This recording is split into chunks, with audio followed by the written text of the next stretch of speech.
Swerte mo kung mapagbibigyan, ingatan mo pag-ibig sa kakaiba, kakaiba, kakaiba, kakaiba. Natatuan mo pagkawala, minsan lang makahanap sa kakaiba, kakaiba, kakaiba, kakaiba. Simple walang ate, ganito lang siya lagi. Pagkakasundo ng puso, tutok na ay grabe. Kayong sumapay sa tip na inyong kapasya, kaya kang makakatala sa'yo sa di ka pahihirapang paakyatin ng ligaw kahit ang kaya mong ipaka. Inaisa, wag ka magkakamali na pag-isipan siya ng tip. Wala nang talaga kaso sa kanya kung marunong na maglaba kahit wala sa itsura.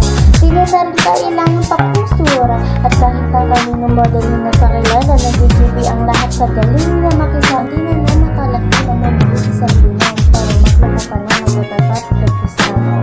Magaling siya makipagtiruan, pero ang puso mo hindi paglalaruan.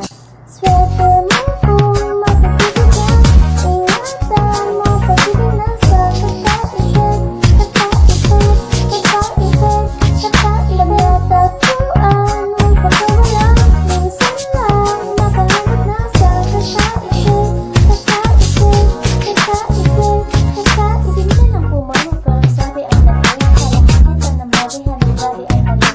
Ay na mahihin din mga basag ng gata, sa lasik sa balat hindi nakakatiyan. Di na kailangan ng babagay, para puso mo ay kanyang mamakuhay. Siya yung tipo na babae na mag-trip lang. Magising ka please lang, hanggang nung isa pa. Para mapaganda ka dala sa'yo na ang lahat. Okay lang yun ba? Siguro po nang kasatan ko sa kanya hindi tapat. Kung may nakakala mo na madali siyang palitan na mapatunay to, nakaihanan mo pa sa mga singal mo, kasi hindi siya nararapat sa buhay. Swerte mo kung magbibigyan, ingatan mo pag-ibig sa kakaiba, kakaiba, kakaiba, kakaiba. Tagpuan mo pagkawala, minsan lang makahanap sa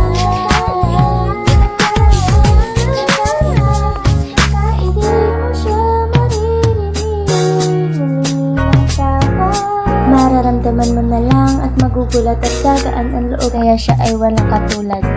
Siya yung babae na masasabing titigan, dahil mismo ang ugali at ganda sumatotal, ang buo niyang pagkatao ay higit sa pisikal. Swerte